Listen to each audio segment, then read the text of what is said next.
let's begin. So 1987 to 1993, or 87 to 93, same thing, just different way of saying it. Anyway, here we go. In August 19, 1986. Sorry, I just have to zoom in because sometimes, like, even if I have glasses on, I just usually barely see. I need stronger glasses. I don't know. It was in August 19. In August 1980.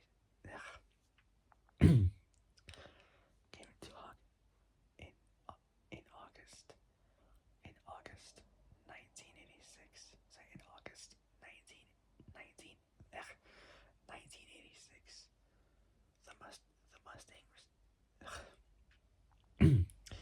Mustang received a facelift for the Mustang received a facelift for so the Mustang received a facelift for the 1987 model year on both the interior and exterior. The front bumper or the front end, same thing, different way of saying it. So the front bumper was restyled to look more like. So the front end was restyled to look. So the front end was restyled to look. So the front end was restyled to look more like. So the front end was restyled to look more like the SVO, which gave the car more of an aero look in keeping with Ford's overall modern styling direction. The interior received an all new dashboard, center console, and revised seats and door trim. So revised seats and door trim, or seating, whatever the heck you want to call it. So revised seating and door trim. With the SVO discontinued, models were now pared down to both the LX and GT. Taillights on the taillights on the LX. So it said taillights on the LX. So taillights on the LX model were revised with clear lenses for the turn signals or turn blinkers,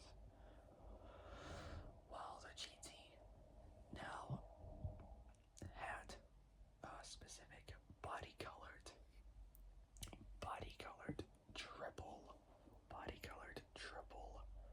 triple louvered or tri-louvered, because one is single, two is double, three is triple. So specific body colored triple louvered lenses. The quarter glass windows lost their louvers and now sported a single larger flush piece of glass. So a single larger flush piece of glass.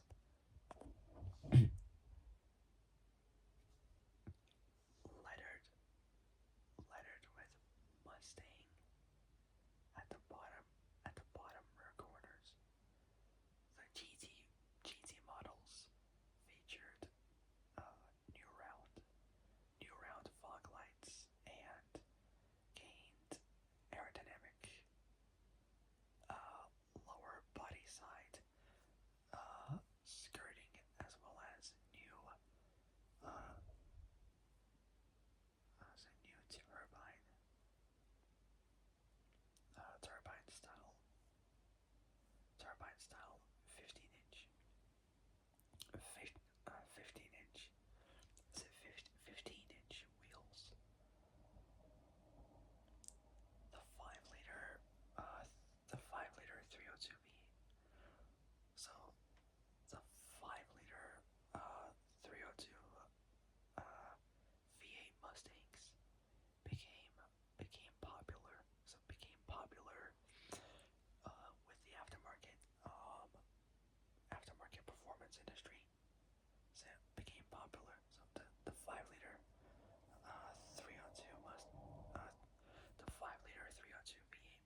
autonomous industry.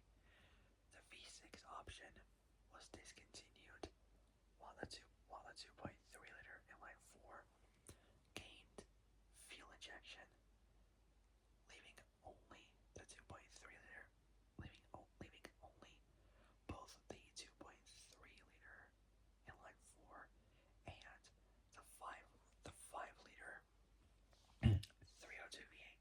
Out of those two, I still pick the V8. Perfect and proper choice. So, and the 5-liter 302 V8.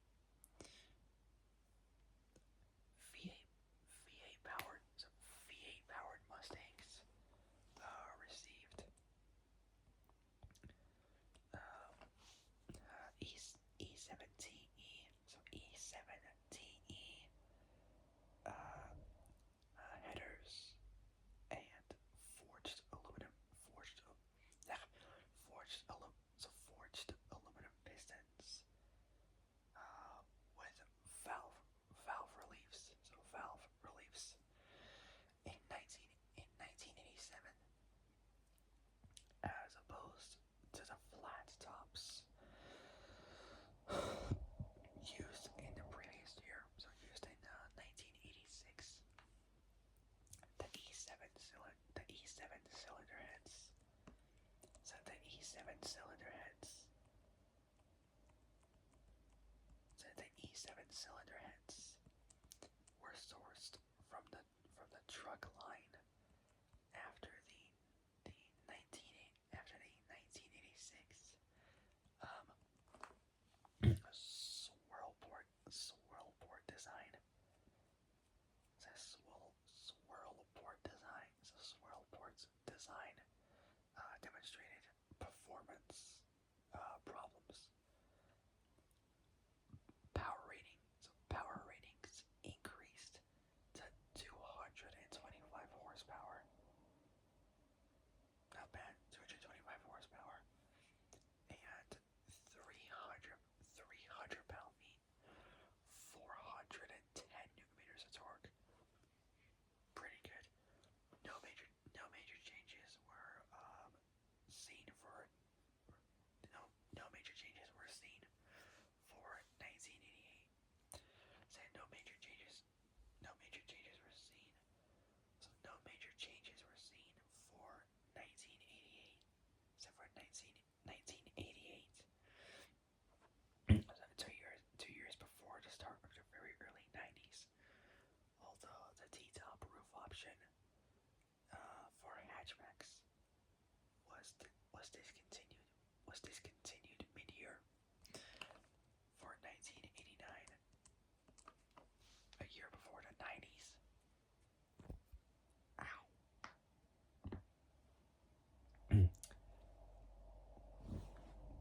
For 1989, the Mustangs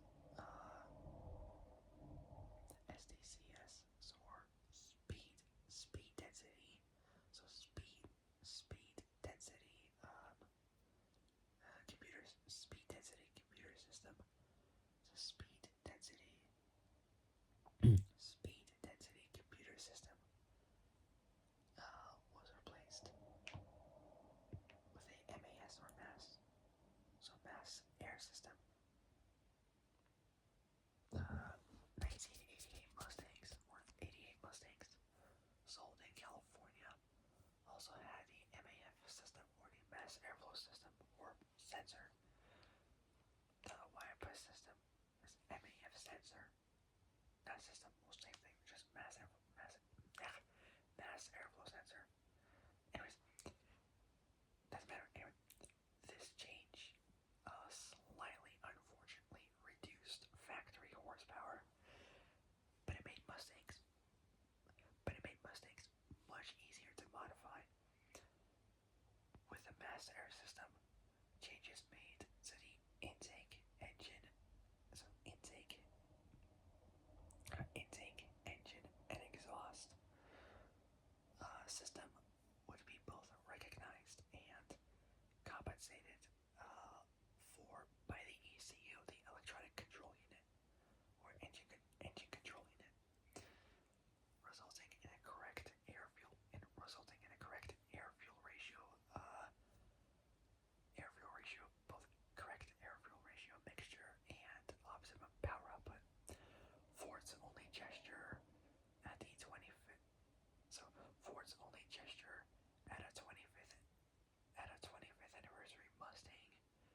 was a small passenger side dashboard emblem with a galloping horse logo or galloping Mustang logo affixed to all models. Affixed to all models built affixed to all models built between March 27th, 1989 and the end of the 1990 model. At the end of the 1990 model year. Finally, in 1989, Ford Resources began to focus on the next Mustang, the 4th gen, due to debates in late 1993. Wait. Not sure if it was 4th gen, was the S3T Cobra R, because that version of the 3rd gen Mustang came out in 1983. But anyway, so finally in 1989, Ford Resources began to focus on the next Mustang due to debut in late 1993. Though its retirement through its retirement in 1993, there would be few changes in the model line. There would be few changes in the model line, but the changes would be visible. Visual. Sorry, just tired. I haven't been doing it for a while. But the changes would be visual. There we go. Almost screwed up. But the changes would be visual. There we go. Much better than before. Anyway, for 1990, start of the very early 90s. So for 1990.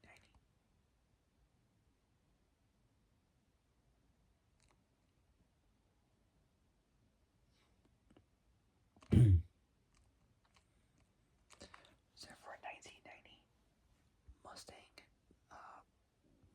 the 3rd gen Mustang added a new steering wheel featuring an airbag and a revised lower driver's side dash panel.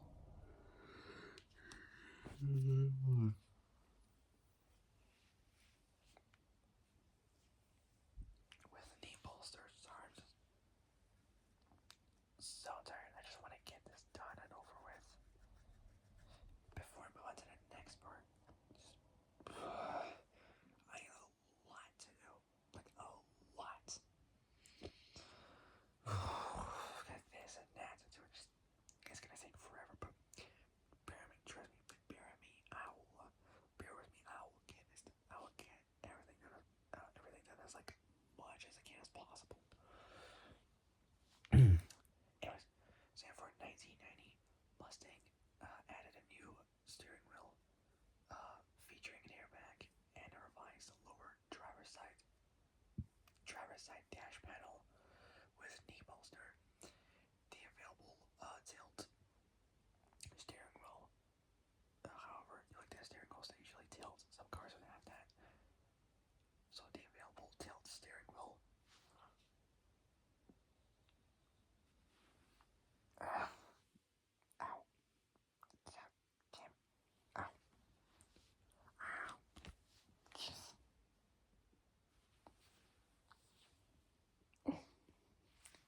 Hold up.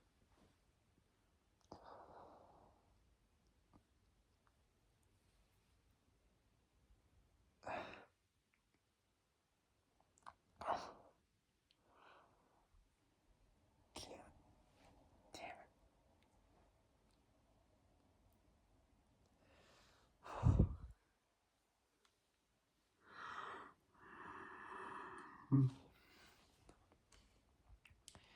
Anyways, so for 1990, Mustang added a new steering wheel featuring an airbag and a revised lower driver's side dash panel with knee bolster. The available tilt steering wheel, however, was discontinued, unfortunately, in favor of the available tilt steering wheel, however, was discontinued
National Collegiate, Athletic Association, or NCAA half-court shot contest, sponsored by soda brand 7-Up. Pretty cool. I'm more of a Mountain Dew fan, but 7-Up, pretty cool. But the event was canceled shortly before it was scheduled to begin.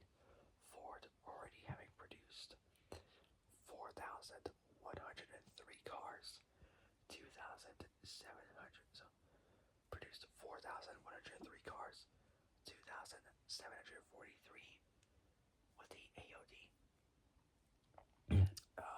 4-speed automatic with overdrive, and 1,300 and so 1,360.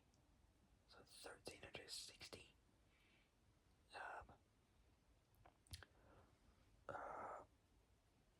with a 5-speed with a T5 manual. So with a 5-speed T5 manual. So with a 5-speed T5 manual. Released them for dealer availability. So released them for dealer availability. Revamped interior quarter. So revamped interior quarter panels.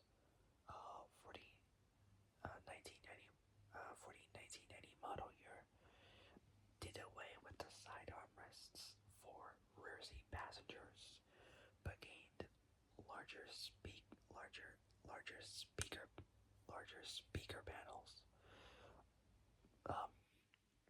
Both door map pockets and like the pockets where you keep the pockets where the doors are, like the door pockets where you keep like maps and stuff in there. Both that door map pockets and clear coat paint.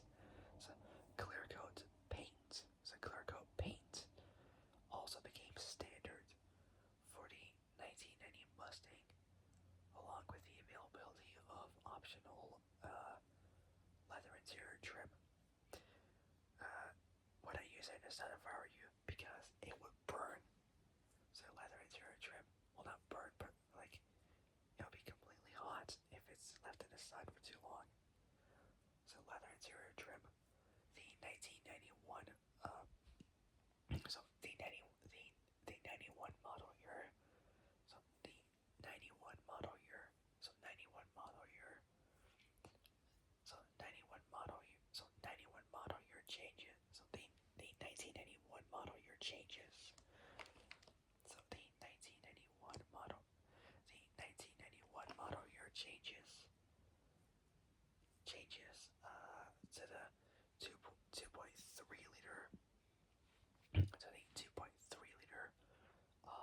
inline four engines included an increase in horsepower. Not much of a horsepower increase, but yeah, a little bit only. From 88 to 105 horsepower. With an extra 17 horsepower, less than 20 horsepower. A little bit over 15 horsepower, because not so much anyways. So from 88 to 105 horsepower, due to a revised cylinder head with two spark plugs per cylinder. So 2 spark plugs per cylinder. Base model Mustang prices exceeded a colossal $10,000 to $10,000 for the first time. And unfortunately, sales began to drop. I don't know if it's unfortunate, but I don't know. But yeah, sales began to drop. Ow.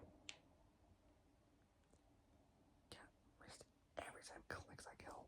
It's like a broken or something. Whatever. A revised roof for the base model Mustang prices exceeded $10,000 for the first time, and sales began to drop. We're on the right track, just making sure. I sometimes have to repeat so I know where I'm at. A revised roof for the convertible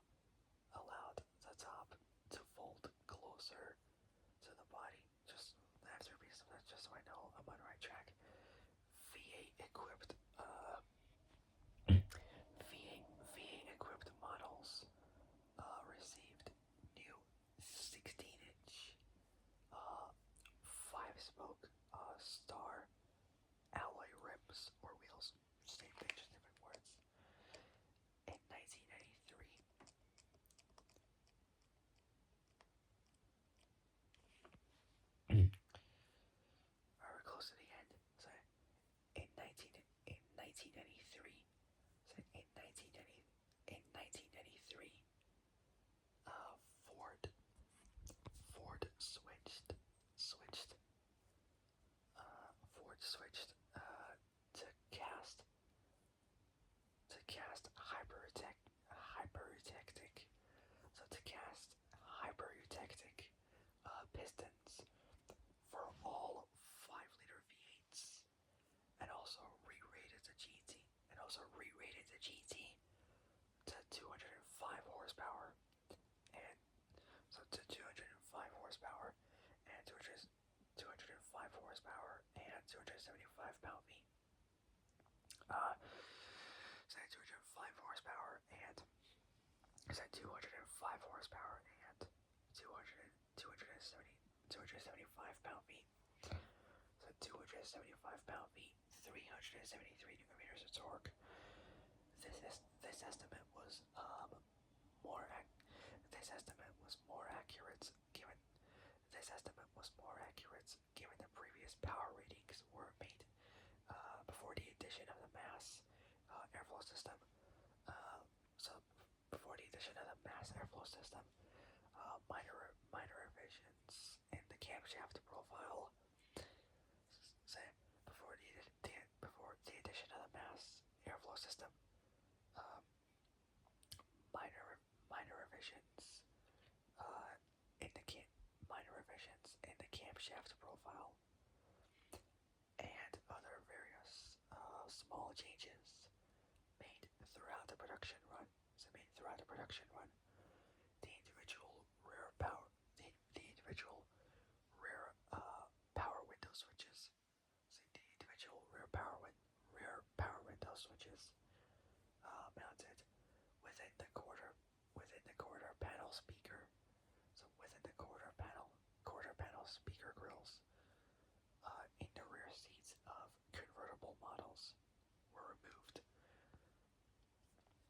Controls for the rear power windows.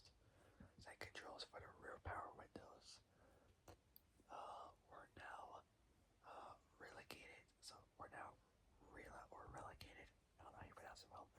To the driver's door switch panel. Set to the driver's door switch. Panel. The black bumper rub strips or rubber strips, both that and side moldings on LX model Mustangs were now body colored, similar to the 1990 7-Up Mustang. So similar to the 7-Up Mustang. For 1992, Ford produced 2,193 special summer edition mid 1999 LX 5-liter 302 V8. So 5-liter 302 V8 convertible with a vibrant red exterior, both a vibrant red exterior and Oxford white leather interiors. Also for 1993 limited edition models featured a chrome yellow exterior with either a black or white leather interior, or a vibrant white exterior. So vibrant white exterior with a vibrant white exterior with a or a vibrant white exterior. So vibrant white exterior with a white leather interior. Under the newly established Ford SVT division. So for those who don't know what SVT means, it stands for Special Vehicle Team, which was an arm of Ford Motor Company. Well, an arm of Ford Motor Company, or FMC, responsible for the development performance vehicles. Established in 1991, SVT was a successor to the SVO division, which stands for Special Vehicle Operations.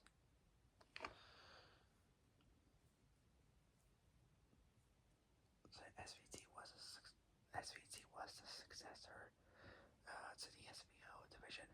The last SVT director was Hernan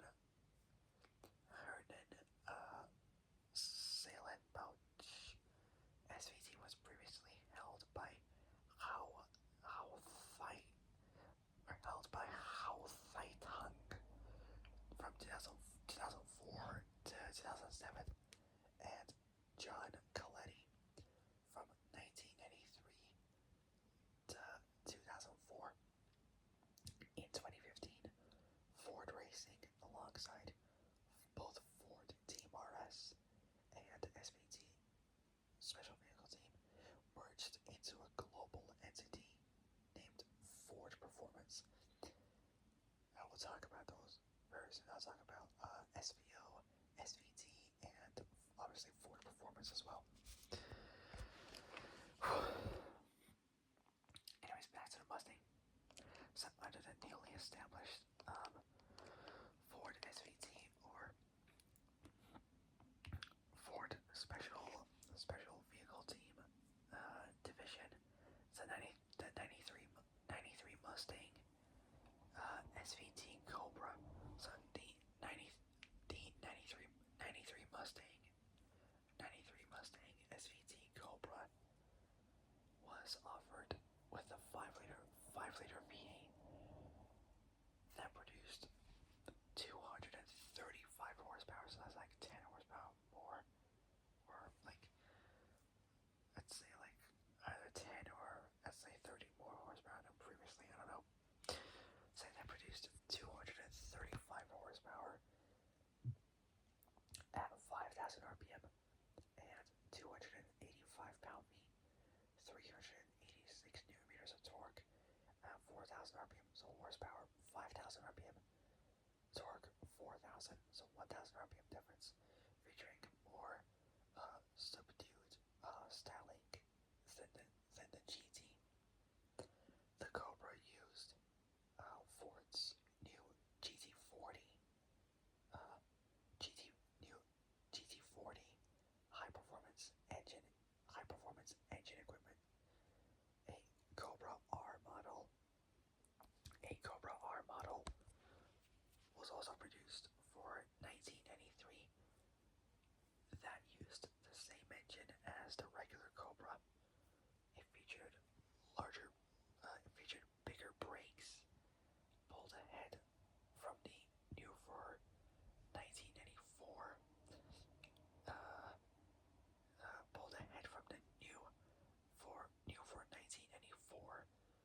Mustang Cobra, Cody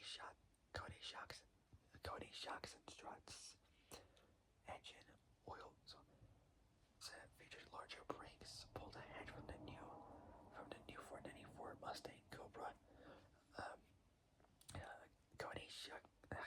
Cody shocks and struts, engine oil cooler, power steering cooler,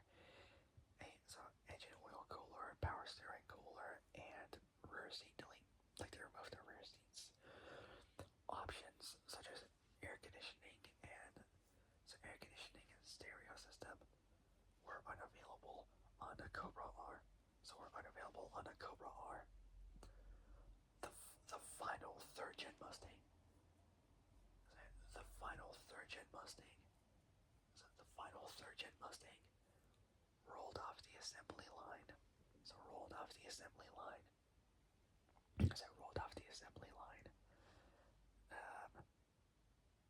On August 26th, 1993. The 93 Mustang was the first for a CD. The 93 Mustang was the first for a CD player to be optional from the factory. Last part, and I'll edit it for now.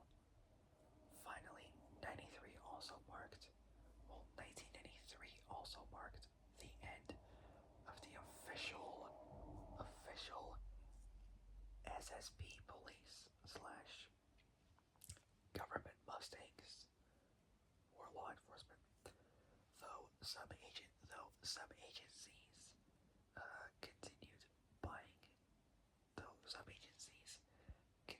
buying, continued buying standard Mustangs for either undercover or highway interceptor use. Say for either undercover or highway interceptor use. Okay, so that's gonna wrap it up for tonight. So for my next and last 3rd-Gen Mustang video will be about the production figures. So there's not gonna be much on there. Just the production figures of how many Mustangs were sold from different versions. So for different versions throughout the years. But yeah, I will get those done as much as I can as possible before I move on to the next version, which is a 4th-Gen Mustang. And so yeah, if you guys like this video, like and subscribe, comment down below what you guys think, hit the notification bell, and hit all so you're alerted of when I make brand new uploads. Alright, so that'll be it. I'll see you guys soon in the next video. So that'll be it for now. I'll see you guys a little bit later actually for the next video. But until then, stay safe, have a great evening, and have a great day. So, stay safe, have a great evening, and have a great day tomorrow morning. And I'll see you guys soon.